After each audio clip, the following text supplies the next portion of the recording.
So like my video on the entire history of black women, I can't go over, every black man in history. So I'm just going to go over and highlight some of the most significant black men in African history. Now this video is not going to be exclusively about history, but it's also going to be a philosophical view of African men and their history. Black men are also, we can pretty much characterize black men into three major categories. Congo man, which is the black man's primary and most dominant language group. Then you have the Nilo-Saharan and the Afro-San black man. Black men's major civilization can be broken up by region. In West Africa, it was Wagadu, Mali, and Songhai. In Central and Southern Africa, it was Kanem, Congo, and Great Zimbabwe. And in Eastern Africa, he had Merowe, Egypt, and Aksum. These classical civilizations of Africa exemplify in part who the black man is and gives us clues concerning his nature. Upon studying these civilizations, you'll realize how different and diverse they all are, but more importantly, how his tremendous diversity impacted his story. You see, like all men, black men were never unified under any racial identity, but by ethnic or language group. But because the diversity of black men was so much more significant in size, this became in many ways his burden. The inherent beauty of black men and his greatness is his diversity, as it greatly contributed to the entire genetic fabric of our planet, literally building what we know today as a human race. But this greatness was also his weakness because, due to the gravity of his diversity, he was never able to consistently conquer himself, advancing a unified social or cultural political meaning amongst his brothers. Our goal today is to try and understand black men and their history. So what was the first black man like? What kind of culture did he develop? What were some of his first thoughts and ideas? Well, the very first significant cultural trait we see black men create is mummification, a culture that the world would marvel at thousands of years later. The first sign of complete mummification was called the Black Mummy, found in southern Libya. Scholars proclaim the boy was of sub-Saharan origin. You see, mummification is important to our understanding of the black man's first thoughts and ideas. Burying your dead in such a manner hints to the idea that black men knew there was something special about the human body and that somehow its preservation meant something. Later he continued to advance and evolve in his thinking, and his process of mummification became intrinsically tied to how he viewed the world around him. This, in essence, became a religion. Thus, it was black men who founded the world's most significant religious thought. Black men were the first men to consume and digest the idea of God, at times even elevating himself, and especially his women, to the level of a deity. His religion is what continued to drive his thinking and even advance him into a civilized human being as religion demanded it. He began creating structures like at Nabta Playa in the Nubian desert, which was an astronomical observance, and according to some scholars began one of the first cultures of sculpture development. According to some scholars, the man who sparked this culture in Africa seems to have been the Nilo-Saharan black man, arising from sub-Saharan Africa. As this Nilo-Saharan man moved further north, his experience changed slightly, and he began to develop what would later be adored by humanity. Preserving the human anatomy in stone and even measuring our place in the universe through astronomical observance, expressing our importance as humans, Once you think highly of yourself and a human body, you must then create institutions to preserve and protect it. And it was this man that is believed to have founded the first significant civilization in Africa, Seti. This Nilo-Saharan black man is important to our understanding of the black man's first thought. And once we understand it, we realize he sparked what would later become a religion in African high societies. Now, the Niger-Congo black man seems to have been very different from his brothers. It was the Niger-Congo man that seems to have developed the most significant conquering spirit on the continent. As he apparently saw the need to expand his influence, he was the first to do this and was immensely successful at it, nearly taking the whole continent during the Bantu expansion. There is no doubt the Niger-Congo black man is the most dominant presence on the continent. In fact, even though there is no direct evidence of this, his expansion might be the very reason why we see Nilo-Saharan man further north. Given all of this, it would seem as though the Niger-Congo man helped to maintain and promote the matrilineal system of the entire continent, a system that his brothers seemed to embrace. He also seemed to be the first to train his brain with mathematics with the presence of the Ashango bone. Mathematics, of course, being one of the bedrocks of civilization. The ideas of the Nilo-Saharan black man seems to have been borrowed and further developed by the Afro-San black man. This Afro-San man seems to have been unique, as it was him that popularized the idea that the black man himself was God. He also popularized and improved upon the culture of his brother, the Nilo-Saharan, with writing, culture, and statehood. The Afro-San black man and his geographical proximity to the rest of the world assigned him with being the carrier of African culture and religion, exposing and introducing it to the rest of the world. Historically, it was his civilization that became the most recognizable and relatable to the rest of the world. So let's look at some black men in African history that exemplify the character of the Niger-Congo, the Nilo-Saharan, and the Afro-San. Sunjata Keita and Mansa Sakra of the Mali Empire are two examples of black men coming from humble beginnings, beating the odds and rising to the top. Sunjata was reported to be crippled and despised in Mali, but he defeated Sungu Kante, becoming the founder of the greatest empire in West African history. Mansa Sakra was literally a slave, starting all the way at the bottom and becoming the king of Mali. Shaka Zulu also speaks to the Niger-Congo experience. He literally influenced and changed the culture of an entire region, becoming the driver of a new culture, literally setting trends and changing the African space that he was in. The descendants of these Niger-Congo black men exemplify all these characteristics today. As black men in the New World suffered and survived the most gruesome act in human history, at times even gaining positions of power.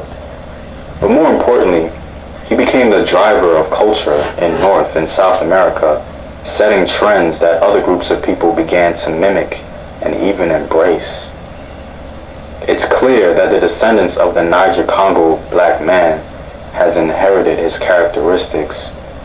Even when he was robbed of his culture and identity, literally starting from the bottom, he began to recreate himself and start a new culture that still became irresistible to the rest of the world. King Narmer in many ways symbolizes the Afro-San black man. King Narmer was the first black man to create an empire on the continent.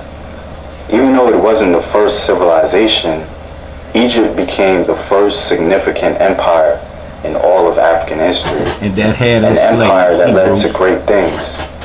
The Afro-San man's geographical presence along the coastal regions of Africa is significant. He was the first first to introduce telling the about black how man's great the culture black and man used ideas to to be. the rest of the world. Ideas and culture that became very influential outside of Africa. And he is believed to be the first to branch outside the continent, hence the name Afro-San or Afro-Asiatic. Then we have the Nilo-Saharan.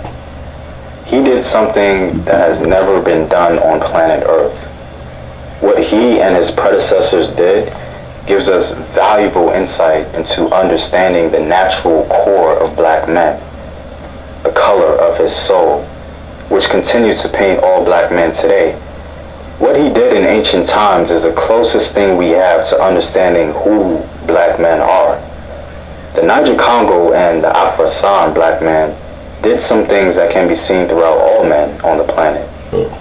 But the Nilo-Saharan black man makes the distinction of all black men really clear. King Pi, the Kushite, went up into Egypt and conquered it, not to destroy it, but to revitalize and restore Nile Valley culture. The Kushites literally forgave their enemies and rebuilt the cultural and religious infrastructure of the Nile Valley, returning it to its African context. Never in the history of the world has any man conquered a region for the sole purpose of restoring their enemy's culture and worldview. Granted, it was a culture that the Nilo-Saharan Kushites believed belonged to them. But this very idea of forgiveness Black man used to be a powerful and man. restoration is unique. No matter who he is. This one black. event exposes I'm us Hebrew. to the core of all black men, how he views himself and the world around him. Despite the vast diversity of all these black men, the Niger-Congo, Nilo-Saharan, and Afro-San black men, there seems to be one characteristic that unifies them, or at least dominates their nature, their core. It stems from a subconscious belief seemingly inherent to all black men, the belief that he is morally superior, or in other words, morally responsible for mankind, as if he'd been assigned by nature itself.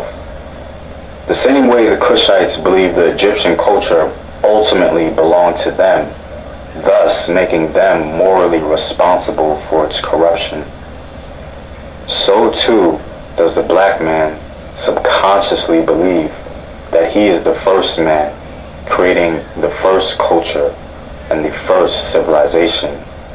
Thus, according to him, he is burdened with supervising the moral compass of mankind.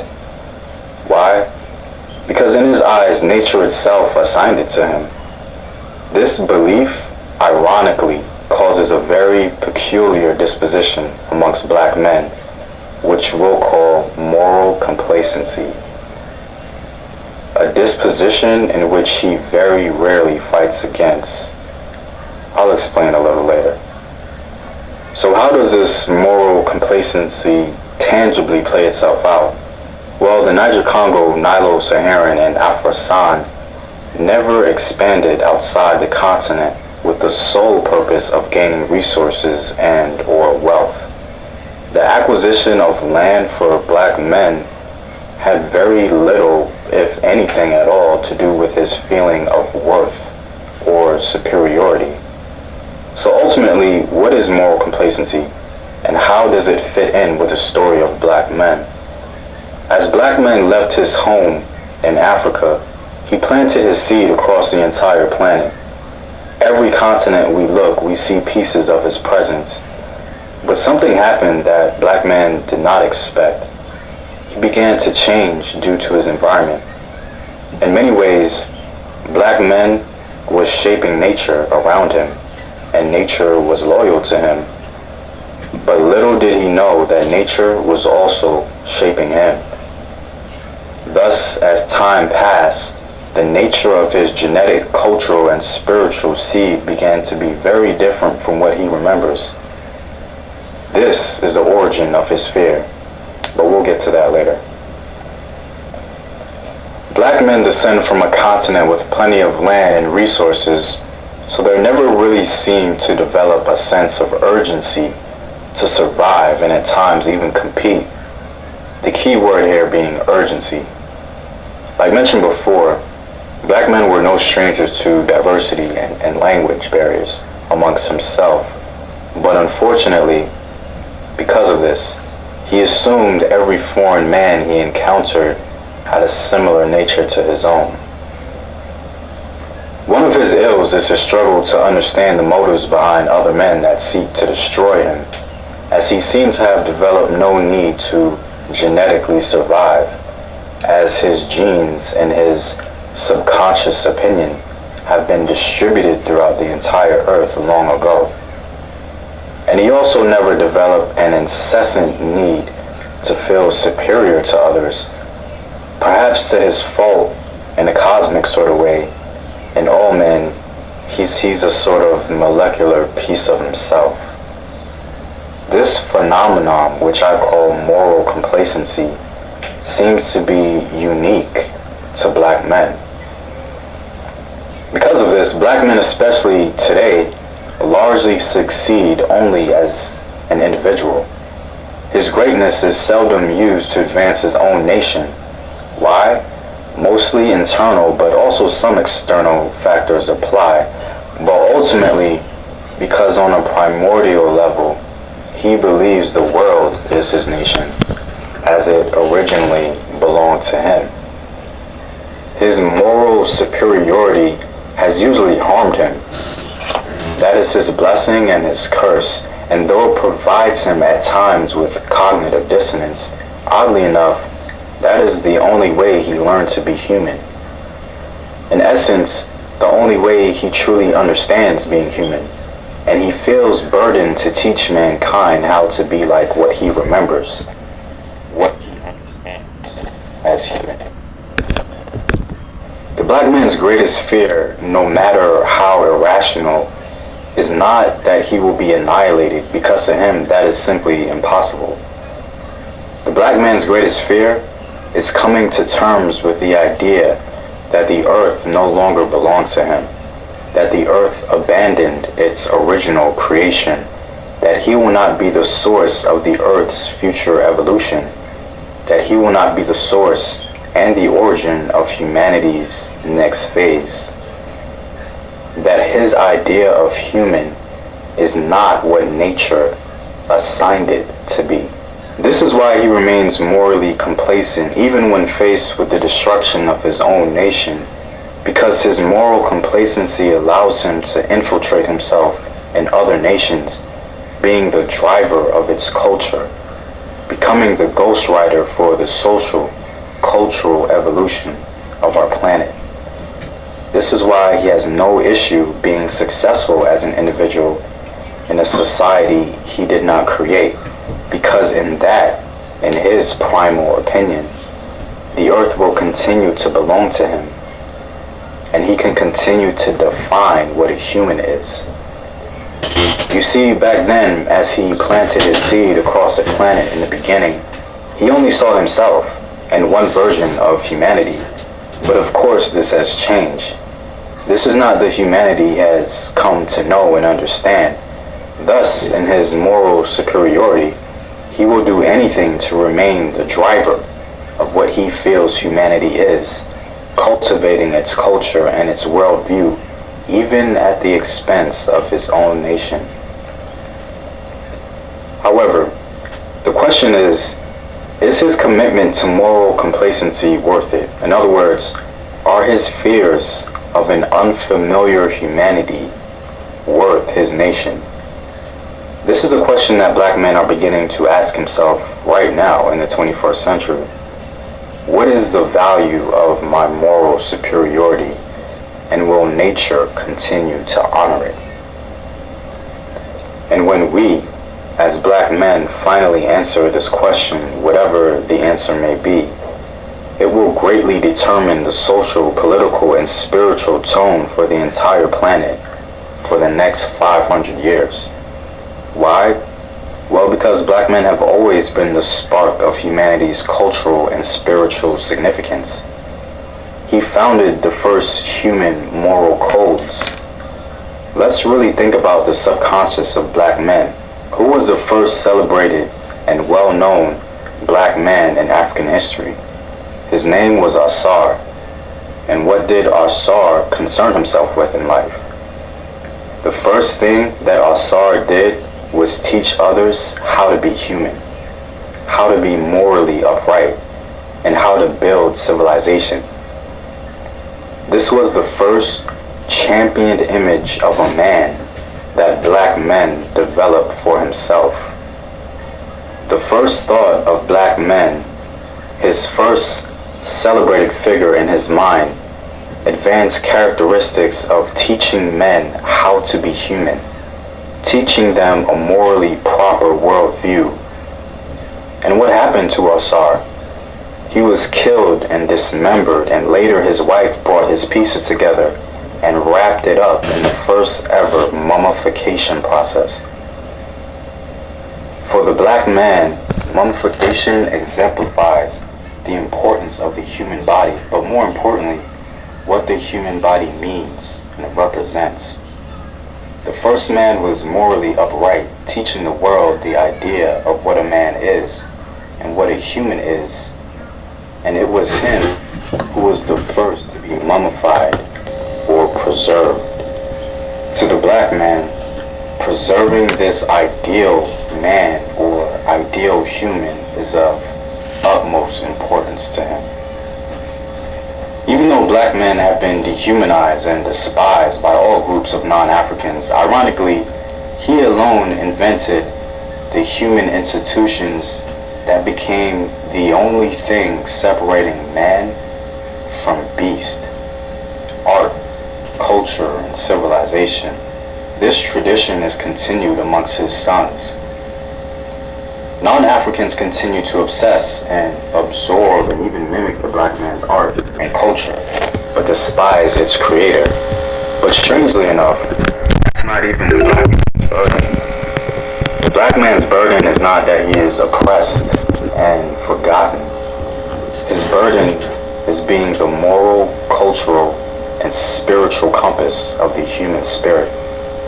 His curse is that he constantly seeks validation from which he deems the first reflection of his creator, nature, which in his subconscious mind may or may not be loyal to him anymore. Despite his extraordinary resilience to the most gruesome act in human history, his survival and his patience with humanity is unrivaled.